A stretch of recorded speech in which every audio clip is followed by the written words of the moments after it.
welcome. You're with us for a very special conversation as we take a look at India 2030. What's in store? And, we take a look through budget analysis as well. Joining us, a very special guest. We got Vivek Bindra, the founder and CEO of Bada Business. He's a motivational speaker, an inspiration. He's someone who a lot of entrepreneurs look to for guidance. He's broken lots of Guinness records, and I'm sure he'll tell you a lot more about what Bada Business is all about and how you can also really access some learnings through it. But first, Vivek, आपसे पूछते हैं कि 2019 में Prime Minister had laid out about 10 divisions for India 2030. अब आपके क्या suggestions है किस तरीके से इंडिया जाके एक सुपर पावर बन सकता है 2030 तक? What is the growth rate currently looking like? धन्यवाद आबा। फर्स्ट ऑफ ऑल आप एज एन आइडेंटिटी आप एक इंग्लिश स्पीकर हैं और फिर भी आप हिंदी में प्रयास कर रहे हैं, उसके लिए धन्यवाद। Our channel is also Hindi channel. As an identity I am Hindi speaker, तो मैं प्रयास करूंगा कि उत्तर सारे आपको हिंदी में दूं। पहला मैं शुरू करता हूं कि यूएनडीपी के ना एक्चुअली 17 गोल्स हैं। ये महत्वपूर्ण 17 गोल्स हैं। उन 17 गोल्स जो कि भारत को सुपर पावर बनाने में मदद करेंगे, उसमें से 11 में इस समय हम काफ़ी पीछे चल रहे हैं। मैं उदाहरण दे देता हूँ। हंगर है, हेल्थ है, इक्वालिटी ऑफ जेंडर है, सफाई सैनिटाइजेशन है, इसके अलावा इंडस्ट्री इनोवेशन इंफ्रास्ट्रक्चर है, इनइक्वालिटी है। तो अगर इन एरियाज़ में खासतौर से जस्टिस, पीस और strong institution in partnership with these goals, तो ये 11 एरियाज़ हैं जहां हम कमज़ोर चल रहे हैं। मुझे ऐसा लगता है अगर आप ये कह रहे हैं कि भारत को एक सुपर पावर 2030 में देखना चाहते हैं, तो पहला हमें करप्शन खत्म करना होगा। और करप्शन खत्म करने के लिए बड़ा सिंपल तरीका है कि अगर आप जजेस बढ़ा सकें। अभी right now we have about 20 जजेस पर 10 lakh people, and if you can take it to 50 जजेस पर 10 लाख पीपल, तो जजमेंट जल्दी आएगा। यूएस में आप देखते हैं कि जजमेंट बहुत जल्दी आता है, 9 महीने में आता है या 9 साल में आता है। जितना जल्दी जजमेंट आएगा उतना आदमी चिंता करेगा अपराध करने से पहले। दूसरा, मुझे लगता है कि स्टेट्स को बड़े स्ट्रॉन्ग पीएनएल की तरह इंसेंटिवाइज करके ड्राइव करना चाहिए, जिससे स्टेट्स अगर अच्छा परफॉर्म करेंगे तो कंट्री अच्छा परफॉर्म करेगा। तीसरा, मुझे लगता है कि जिस देश का शिक्षक यानी कि एजुकेशन सिस्टम व्यवस्था कमज़ोर रहेगी, वहाँ दिक्कत रहेगी। तो अगर हम फैकल्टीज़ को गवर्नमेंट स्कूल के अंदर इंसेंटिवाइज करें उनके बच्चों की परफॉर्मेंस के बेसिस पे, तो रिजल्ट्स बहुत अच्छे आ सकते हैं। कि जितने बच्चे आपकी क्लास में सरकारी स्कूल के अंदर अच्छा परफॉर्म करते हैं, बेसिस हम सरकारी स्कूल के टीचर्स को भी इंसेंटिवाइज कर सकें। टीचर ट्रेनिंग बजट को बढ़ाना चाहिए। मुझे लगता है कि गवर्नमेंट ने को पॉलिसी मेकिंग में इन्वॉल्व होना चाहिए और कॉर्पोरेट को ही खाली बिजनेस करना चाहिए। Railways, airline, oil and gas को प्राइवेटाइज कर रहे हैं, इसको कई लोग बुरा मानते हैं, मेरी नज़र में बहुत अच्छा है। स्कॉलरशिप मुझे लगता है बच्चों के लिए 1 लाख करोड़ का, जिससे मेरिटोक्रेसी को हम आगे बढ़ाएं। इसके अलावा ब्यूरोक्रेट्स कभी कभार थोड़ा स्लो रह जाते हैं, बहुत इंटेलिजेंट होने के बावजूद। अगर उनको स्टिक इन कैरेट मॉडल में, उनका स्टिक तो बहुत मजबूत है, सीएजी भी तंग करता है, सीवीसी भी करता है, सीबीआई भी करता है, इतना ऑडिट होता है, इतना चेक होता है, पर अगर वो कुछ अच्छा करता है ब्यूरोक्रेट, तो उसको कोई कैरेट नहीं है। अगर वो कुछ बड़ा अचीव करेगा तो कुछ तो कोई पूछता नहीं है, कोई तारीफ नहीं होती है, तो उसको कैरेट भी देना है स्टिक के साथ साथ, वो बहुत ज़रूरी है। और फाइनली मैं कहूँगा कि आप लेबर इंटेंसिव बिजनेस में आप आउटकम ड्रिवन इंसेंटिवाइजेशन लेके आते हैं, हेल्थ केयर को अफोर्डेबल बनाते हैं। बेसिकली ये मेरा एक बड़ा फेवरेट सब्जेक्ट है। रेड टेपिज्म को अगर रेड कारपेट कर सकें, अगर आप बिजनेस को इंसेंटिवाइज कर सकें लर्निंग के साथ में, टैक्सेस को थोड़ा रैशनलाइज कर सकें, ये कुछ मेरा फेवरेट सब्जेक्ट है। तो इसमें मैं ज़्यादा बात भी करता हूँ और काफ़ी ज़्यादा बात करता हूँ। मुझे लगता है कि I will answer more in your next questions. जी, India is producing so many unicorns. हर 9 दिन के करीबन एक नया यूनिकॉर्न शेप ले रहा है। But when we take a look at ease of doing business और ईज ऑफ स्टार्टिंग बिजनेसेस, हम फिर भी बहुत पीछे हैं। ये कैसे सॉल्व हो सकता है? बहुत अच्छा। मैं उत्तर से पहले बता दूं, ना पक्ष ना विपक्ष। I will not actually favour any government, I will only talk about the main principles which are important. Ease of doing business के अंदर हम 63 हैं, आपने ठीक बोला, आउट ऑफ 190 कंट्रीज। लेकिन स्टार्टिंग बिजनेस में यानी कि हम शुरू करने ही नहीं दे रहे हैं अपने बिजनेसेस को भारत के अंदर। आज माइक्रो एंटरप्रेन्योरशिप जो गाँव के अंदर या 1 लाख की पॉपुलेशन के छोटे इलाकों में किया जा सकता था, उसमें हमारी रैंक 136 है, 190 देशों में बहुत पीछे हैं। सिंगल विंडो क्लियरेंस की मुझे लगता है काफ़ी कमी है। रेस्टोरेंट शुरू करने के लिए 45 डॉक्यूमेंट चाहिए आपको, लेकिन गन खरीदना बहुत आसान है हमारे देश में। गन के लिए आपको कम लाइसेंसेस चाहिए होते हैं।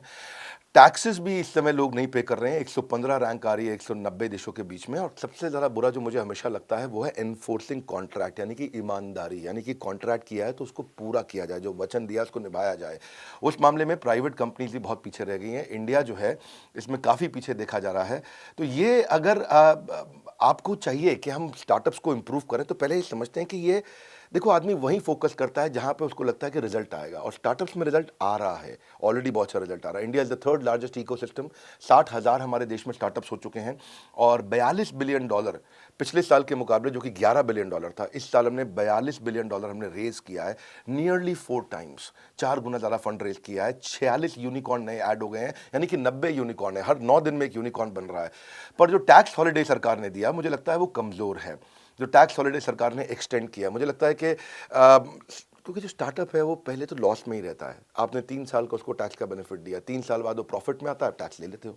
तो अगर उसको एक्सटेंड कर सकें, दुबई में टैक्स हॉलिडे 50 साल का है, एटलीस्ट इसको 5 साल एक्सटेंड किया जाना चाहिए था, उससे बेनिफिट होता। अब इन्वेस्टर स्टार्टअप में, उसको भी कुछ फायदा मिलना चाहिए। इन्वेस्टर अगर बॉम्बे स्टॉक एक्सचेंज में कहीं जाकर के वहां इन्वेस्ट कर रहा है तो उसको लॉन्ग टर्म गेन पे यहाँ पे 10% का टैक्स है और स्टार्टअप इकोसिस्टम में 20% है। मुझे लगता है इसको रैशनलाइज करना चाहिए। सिंगापुर में 0 कैपिटल गेन पे टैक्स है, इसीलिए सिंगापुर कई जगहों में बहुत अच्छा है हमसे। मुझे ऐसा लगता है इससे ज़्यादा इन्वेस्टर्स हम ला सकेंगे। इंक्यूबेटर एक्सेलरेटर, इसके लिए दिल्ली सरकार ने अभी कुछ काम करना शुरू किया, भारत सरकार ने किया, पर बहुत ज़रूरत है। 2400 एक्सेलरेटर्स इस समय चाइना के पास है, इंक्यूबेटर हैं, 1500 अमेरिका के पास है, भारत के पास केवल 300 है। तो यंग पॉपुलेशन है, इसके लिए काम करना चाहिए। हमारे को ज़्यादा इकोसिस्टम को मजबूत करना चाहिए, जिससे ये बेनिफिट मिल सकता है। और हमने भी इस पे काफ़ी काम किया है। अब if you allow and if I may I can add what we have done. हमने बड़ा बिजनेस का कम्युनिटी बना दिया है। आप देखते हैं कि फेसबुक है फ्रेंड्स फैमिली के लिए, इंस्टाग्राम है पिक्चर शेयर करने के लिए, यूट्यूब है, लिंक्डइन जॉब्स के लिए है, ट्विटर इस समय पॉलिटिकल सोशल ओपिनियन के लिए है, लेकिन एंटरप्रेन्योर्स के लिए कोई कम्युनिटी नहीं है। सिलिकॉन वैली से कम्युनिटीज इंडिया आई है, इस बार पहली बार भारत से कम्युनिटी पूरी दुनिया जा रही है। हमने एक फेसबुक, एक लिंक्डइन बना दिया है एंटरप्रेन्योर्स के लिए। हमारी बड़ा बिजनेस ऐप, जो नई ऐप हमने अभी लॉन्च किया है 1 महीना पहले, उसको लोग डाउनलोड कर रहे हैं। और मैं अपने व्यूअर्स को भी कहूँगा, आप ऐप डाउनलोड करिए। हमने एक ऐसा कम्युनिटी बनाया जहाँ businessman, entrepreneur, investor, startup, professors जो मैनेजमेंट के हैं, content creator, MSME, SME, solopreneur, entrepreneur, subject matter expert, यही लोग मिलते हैं। और इनको हम लोग, इनका रेपुटेशन, इनका रेवेन्यू, इनका रिलेशनशिप हम बढ़ा रहे हैं। और क्योंकि रेलेवेंट ऑडियंस नहीं थी एंटरप्रेन्योर के लिए कोई, फेसबुक में सब फ्रेंड्स एंड फैमिली थे। कोई लोकल लैंग्वेज में लीड जनरेट करना है, उनको बिजनेस को बड़ा करना है, उसके लिए कोई सपोर्ट नहीं था। तो हमने ऐसा एक कम्युनिटी बनाया और यहाँ पे मुझे लगता है कि लोगों के 1 लाख फॉलोअर पहले 100 दिन में बन जाते हैं। लोग बहुत तेज ग्रो कर रहे हैं। ये हमने एक फ्री कम्युनिटी है बेसिकली, जैसे फेसबुक करता है, जैसे लिंक्डइन काम करता है, ऐसे ही हमने बड़ा बिजनेस ऐप बना दिया है। तो यहाँ पे आप आके management, investing, technology, manufacturing, motivation, HR, legal, strategy, execution, सब कुछ सीख सकते हैं। यहाँ पे आकर के लोग काफ़ी कॉन्टेंट बना रहे हैं, डाल रहे हैं यहाँ पे, और लोगों को बेनिफिट मिल रहा है। विवेक जी, बजट के दौरान ऐसे कैसे चेंजेस आ सकते हैं जो हमको इन सारी चीज़ों की तरफ और बढ़ा सके? You know, it's said that MSMEs are the backbone of the country. Has the budget or any of the initiatives that have been mentioned suggested that they can strengthen the MSME infrastructure? MSME infrastructure के लिए thank you very much for this question, is very important, क्योंकि backbone है। आपने जैसा बताया अभी आभा जी, 2 लाख करोड़ का इस समय एलोकेशन किया गया है कोलैटरल फ्री लोन के लिए। Emergency credit line guarantee scheme है, उसको भी 50,000 करोड़ का एक्सपेंशन मिला है, 2023 तक किया गया है। ये देखने में अच्छा है, लेकिन प्रोवाइडेड अगर ये लोन लोगों को मिल सके। बैंक इस समय लोन दे नहीं रहा। आपकी 59 मिनट्स की भी स्कीम है। ओवरऑल अगर आप इकोसिस्टम को समझें, क्योंकि आपने एमएसएमई की बात किया है, तो मैं ये बताना चाहूँगा कि 3.5 करोड़ एमएसएमई है चाइना के अंदर और हमारे पास 7 करोड़ एमएसएमईज हैं। हम उनसे डबल हैं, लेकिन उनका कंट्रीब्यूशन जीडीपी पर 60% है और हमारा 30% है, यानी कि हम हाफ हैं कंट्रीब्यूशन के मामले में। इसको टोटल देखेंगे ध्यान से तो ये 1/4 हो जाता है। आज अगर आप देखोगे 18,000 एमएसएमई हर दिन चाइना में शुरू हो रहे हैं, हमारे देश में 1 ही हज़ार शुरू हो पा रहे हैं। कहाँ 18,000 पर डे, कहाँ 1,000 एमएसएमई पर डे। तो इकोसिस्टम में बहुत डिफरेंस है। मुझे मुझे लगता है कि रजिस्ट्रेशन बढ़ाना चाहिए। 13 करोड़ हैं, 13 करोड़ में से 6.5 करोड़ रजिस्टर्ड हैं, बाकी रजिस्टर्ड नहीं, कच्चे में बिजनेस कर रहे हैं। साधारण भाषा में बोलूँ मैं, इनफॉर्मल मार्केट जिसको हम कहते हैं अंग्रेजी में। और इनफॉर्मल मार्केट में उस बेचारे को लोन भी जो है 24% 36% पे मिलता है। अगर सरकार रजिस्ट्रेशन कराए तो 7% 9% पे उसको लोन मिल जाएगा। गवर्नमेंट को जीएसटी भी मिलता है, टैक्सेस मिलते हैं। गवर्नमेंट कितना ग्रो करता है। मुझे लगता है स्कूल, खाली पड़ी बिल्डिंग्स को इस्तेमाल करना चाहिए local hub and spoke model में। एमएसएमई की अगर आप बात करते हैं तो मुझे लगता है कि कैपेसिटी डेवलपमेंट पे अगर एंटरप्रेन्योर्स के साथ काम करें और कंपलसरी कर दें एक एमएसएमई की एजुकेशन को और उसको पीएलआई दे दें उसके लिए। जैसे सर्व शिक्षा अभियान है, उसमें मिड डे मील एक इंसेंटिव है कि गरीब बच्चा आता है उसको मिड डे मील फ्री खाना मिलता है, वो पढ़ता है नगर निगम बाल माध्यमिक विद्यालय। ऐसे ही अगर एमएसएमई को भी अगर आपने एजुकेशन को इंसेंटिव कर दिया, वहां पे इंसेंटिवाइजेशन कर दिया, वो सीख गया तो वो टैक्स भी देगा, डिफॉल्ट भी नहीं करेगा, लोन सारे चुकाए जाएंगे और गवर्नमेंट के लिए ग्रोथ है। तीसरा, मैं इसमें 5 सुझाव दूंगा आपको। तीसरा सुझाव जो मुझे लगता है कि जो मैंने बताया डिस्प्यूट रेजोल्यूशन, यहाँ पे बहुत सारे केसेस हो जाते हैं, लोग पैसा नहीं चुकाते हैं, लौटाते हैं। इसमें तो हम Pakistan, Nepal, Iraq, Zambia, Vietnam, Mexico, इनसे भी पीछे चल रहे हैं, 163वीं रैंक पे हैं। उसके लिए ऐसे एमएसएमई रिकवरी नहीं कर पा रहे। एमएसएमई समाधान योजना देश में हमारी सरकार ने लागू तो किया है, पर वो लगभग फेलियर के नज़दीक मैं उसको मानता हूँ। 1 लाख केस आता है तो उसमें 10,000 सेटल होता है, 90,000 सेटल नहीं हो पाता है, 30,000 तो रिव्यू में रह जाता है। तो किसी प्रकार से अगर हम लोग ऐसा कर सकें कि कुछ कॉरपोरेट लॉ के अराउंड हम लोग और काम कर सकें और नंबर ऑफ जजेस अगर हम और बढ़ा सकें इस एरिया में, और वो किस चीज़ के लिए, मुझे लगता है कि ऑल्टरनेट डिस्प्यूट रेजोल्यूशन मैकेनिज्म आ जाए हमारे लीगल सिस्टम में तो काफ़ी बेनिफिट मिल जाएगा। और एक क्लस्टर डेवलपमेंट पे अगर आप ध्यान दें, क्लस्टर डेवलपमेंट पे इस साल काम भी हुआ है, बात भी किया गया है।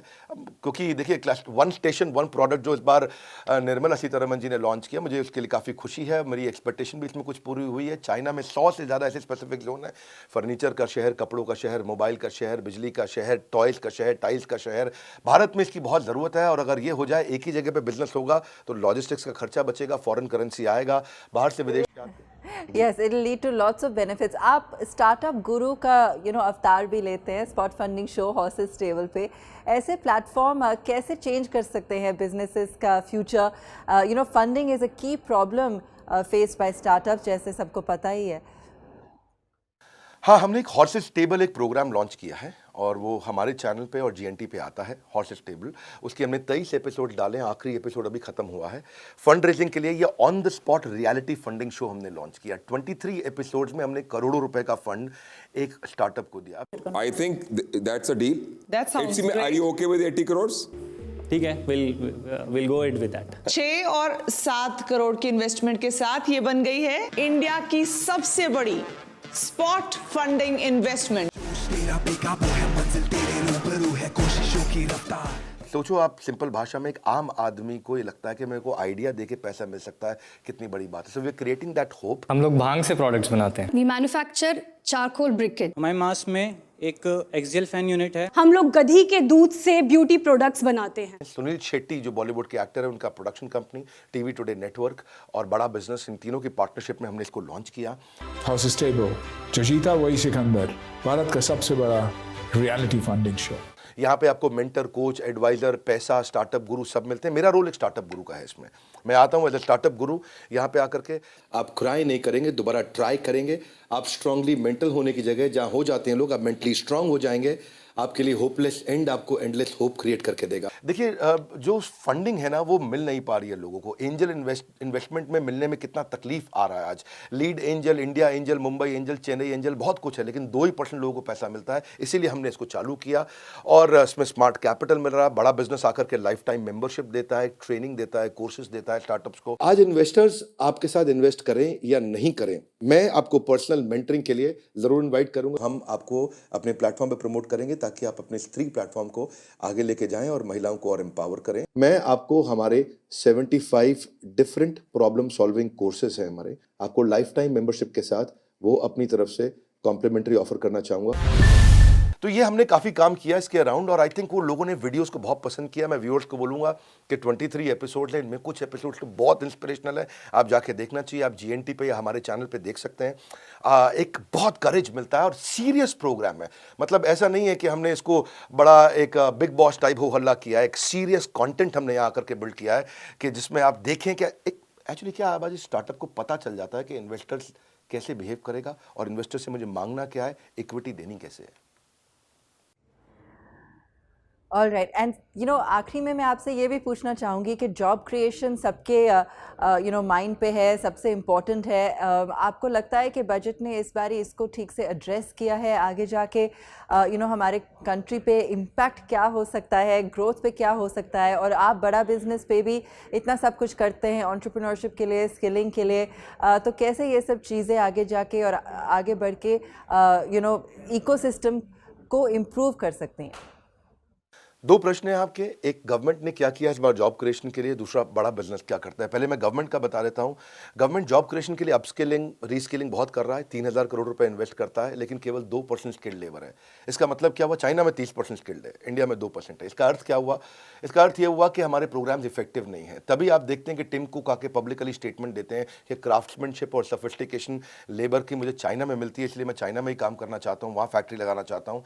तो यहाँ पे जो है ना, इफेक्टिव नहीं है हमारा प्रोग्राम। इफेक्टिव अगर उसे करना है तो आपको रिफॉर्म लेके आना है, पैच वर्क नहीं। और रिफॉर्म के लिए आपको ईज ऑफ डूइंग बिजनेस पे काम करना चाहिए। ईज ऑफ डूइंग बिजनेस के लिए मैं अगर क्विक आपको 7-8 आइडियाज दे सकूं, पहला, रजिस्ट्रेशन को तेज करना चाहिए। दूसरा, बिना बात के रेगुलेशन से उनको हटाना चाहिए। तीसरा, जैसे आधार है ऐसे ही बिजनेस का यूनिक एंटरप्राइज नंबर होना चाहिए। अगर बिजनेस का यूनिक एंटरप्राइज नंबर होगा तो ये नहीं कि अभी जीएसटी लेके आ, अभी पैन नंबर, अभी ये नंबर, अभी वो नंबर, अभी ऐसा नंबर, एक नंबर सारा काम हो जाए। अब मैं इसके बाद बोलूंगा कि कमर्शियल कोर्ट ले आएं। कमर्शियल कोर्ट्स आ जाते हैं तो डिस्प्यूट फटाफट खत्म होते हैं, ज़्यादा बढ़ने चाहिए। कंप्लायंस से सारे के सारे विंडोज़ पे अलग अलग ना जाना पड़े, डिजिटलाइज हो जाएं।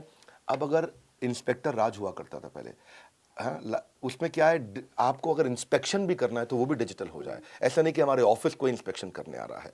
सिंगल विंडो हो जाए कि एक ही जगह जाकर के मेरा बिजनेस चालू हो जाए। ऐसा नहीं कि मुझे 50 जगह जाना पड़े। लोन्स एंड ग्रांट इजी मिल जाए, अपने आप बिजनेस बड़ा होगा। और आपने पूछा हमारा क्या रोल है।